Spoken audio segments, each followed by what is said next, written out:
Hello camera. So today, this beautiful video will be a bit more of a how I do things rather than just full on makeup, because my beautiful friend, the Midnight Artist Amy, she asked how I usually use water activated liners. So we're going to be doing a fun little water activated liner moment. So I've got two forms of water activated liners. I've got single pots like this Super Beauty, as well as a palette form like this Glam Vice Abstract Rose palette. I've actually got three of these in different colour stories. For today's purposes, I'll be probably using just Neon Festival just so I can get some bright colours, and then I can also show with like a purple. So I might do a purple v purple.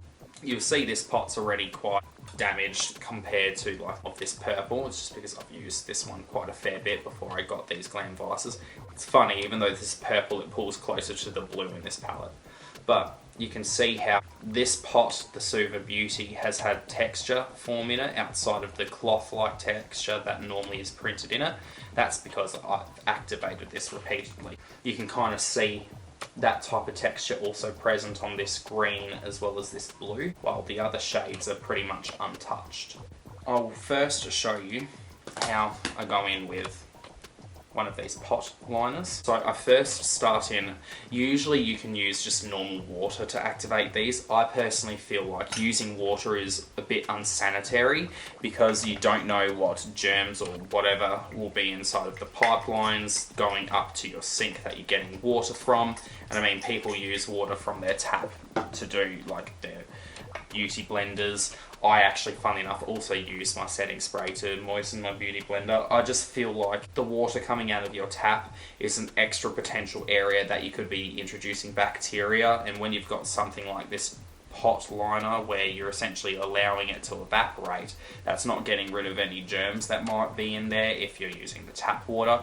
So I feel like it's a bit more of a hygienic route to go with a setting spray. I personally go in with my Star Gem Cosmetics Diamond Star setting spray. You can see I'm almost out of it. I love the shit. This is the bottle that I unboxed in my PR unboxing a couple of months ago. I'll leave that linked up here too. I will grab like the lid of the setting spray and I'll actually spray some liquid into it, so I almost use it as like a little pot. And I grab a really thin liner brush. This one is the Morphe M250-0. So I first go in, dunk it in so it's got water on the actual bristles, and then in the pot of eyeliner, I'll actually just start rubbing around and hydrating. So I usually do that for a couple of seconds, then I'll dunk back in to my liquid, add some more in, and then do one last dunk. I'll try and pull it up close so you can see a bit better, but I'll rub it around in this pan until you start getting a bit more of a thicker consistency where it almost starts drying but it's not fully dried like how it is now. And I'll just make sure I don't have too much on the brush because you can obviously dip back in. Just go in like you do like a normal liner.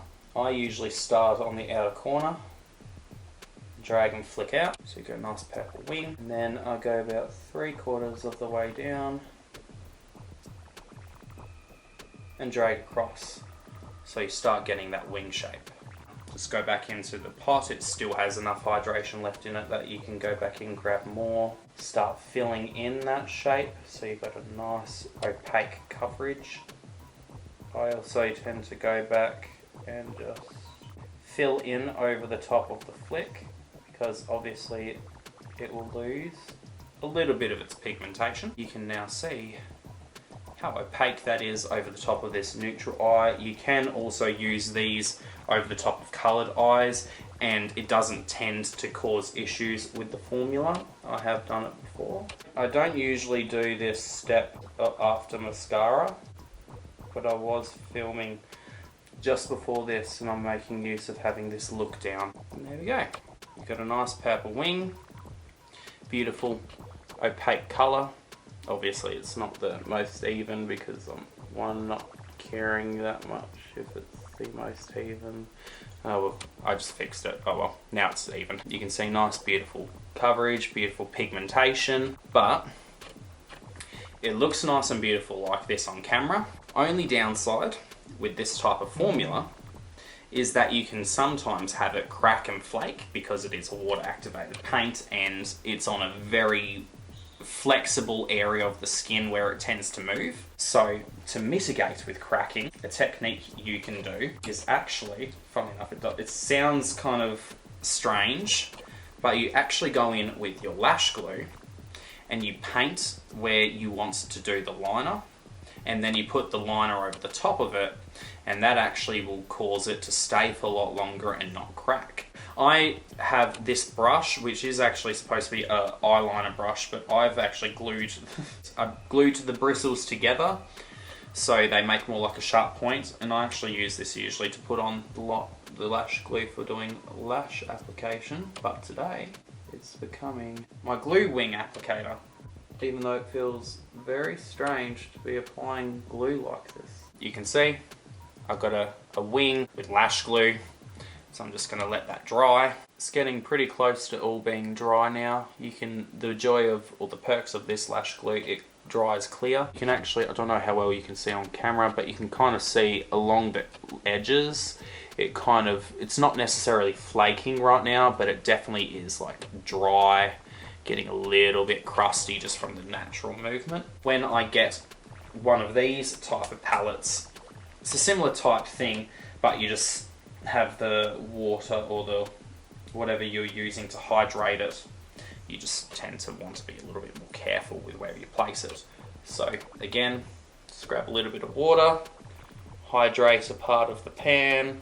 This is a new pan, so it feels almost sacrilegious to do this. And again, just keep on hydrating, it's okay, I got a little bit on the actual plastic, it's all good. See on camera, it's getting a bit more of that thicker paint-like consistency. That's the consistency you want. My God, I'm getting it all over the packaging. So again, now doing the same thing, but instead I'm going to try and keep it over the top of where I've applied that glue. Obviously this wing's pointing a little bit upwards compared to this one. And compared to how long it took, even though it wasn't that long for me to do the wings liner on the other side, you can just see almost how much quicker that went on. I don't know why, but it almost makes it glide a lot nicer than just putting it straight over the top of powder or your skin itself.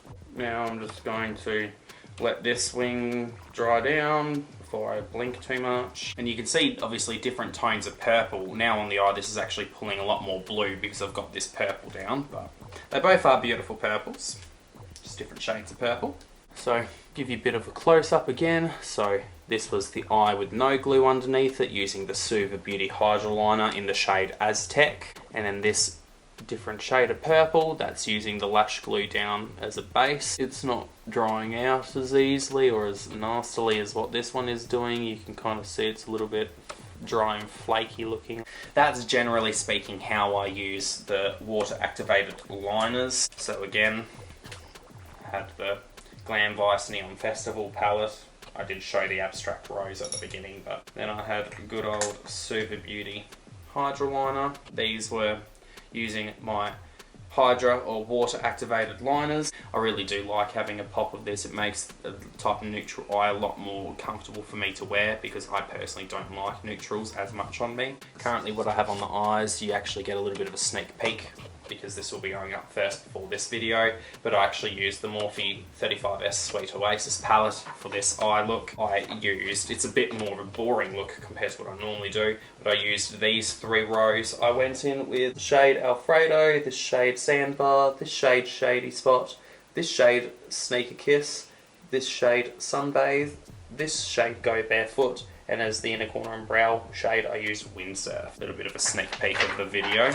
This video will be, like I said, going out first, and then the Morphe Sweet Oasis should be out a couple of days later. Hopefully you enjoyed this beautiful little tutorial of how I used water activated liners in different ways, as well as using different techniques to achieve more long wear with them. Hopefully this helps you if you are interested in playing with these type of products, that you'll have at least a better understanding of what the texture and consistency of it has to be, because I know that was one of the hardest things, is learning what consistency you had to have it as to actually work. So thank you all for watching. Have a great rest of your day, great rest of your night. Love you all from Australia. Sorry, on the wrong guy. Oh, look at that. Hearts for everyone. Hearts for everyone. Bye. And again, just keep on hydrating, keep on hydrating. It's okay, I got a little bit on the actual plastic. It's all good. Gonna let it dry. Gotta let it dry.